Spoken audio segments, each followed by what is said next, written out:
प्रभु यीशु मसीह में आप सभी को मेरा नमस्कार प्रिय मित्रों। आज हम बाइबल की एक हृदय स्पर्शी पुस्तक रूथ की खोज करेंगे।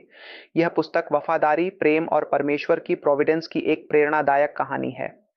रूथ की कहानी हमें सिखाती है कि कठिन समय में भी परमेश्वर की योजना और प्रेम हमारे जीवन को बदल सकते हैं। यह एक ऐसी कहानी है जो विश्वास, निष्ठा और दैवीय मार्गदर्शन को जीवंत करती है।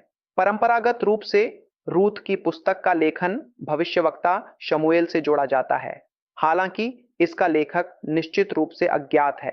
कुछ विद्वानों का मानना है कि इसे बाद में संकलित किया गया, संभवतः दाऊद के शासनकाल के दौरान।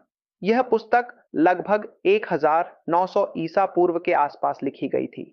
यह वह समय था जब इज़राइल में न्यायों का युग समाप्त हो रहा था और राजतंत्र की शुरुआत हो रही थी। रूथ की पुस्तक का उद्देश्य परमेश्वर की प्रोविडेंस को प्रदर्शित करना है। वह कैसे एक साधारण मोआबी स्त्री रूथ को इज़राइल के इतिहास और मसीह की वंशावली में महत्वपूर्ण स्थान देता है।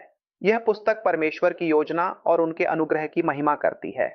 इस पुस्तक का रहस्य यह है कि परमेश्वर छोटी छोटी घटनाओं और अप्रत्याशित लोगों के माध्यम से अपनी महान योजना को पूरा करते हैं। रूथ की वफादारी और बोअज की दया ने न केवल उनके जीवन को बदला, बल्कि यह दाऊद और अंततः यीशु मसीह की वंशावली का हिस्सा बना।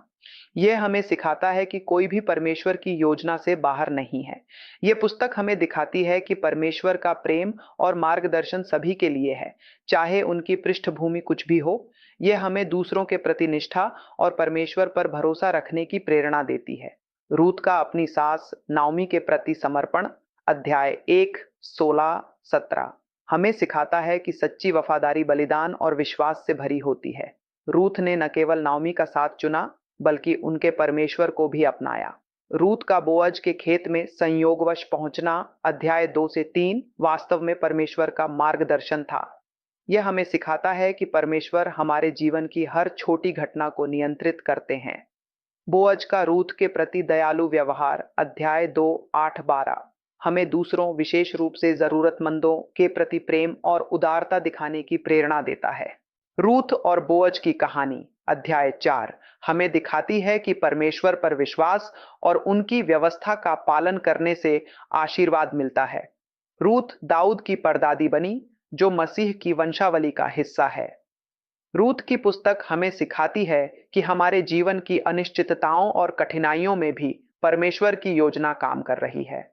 हमें अपने रिश्तों में वफादारी और परमेश्वर पर भरोसा रखना चाहिए। जैसे रूथ ने विश्वास के साथ अनजान भविष्य में कदम रखा, वैसे ही हमें भी परमेश्वर पर भरोसा रखकर उनके मार्ग पर चलना चाहिए, यह जानते हुए कि वह हमें आशीर्वाद की ओर ले जाएंगे।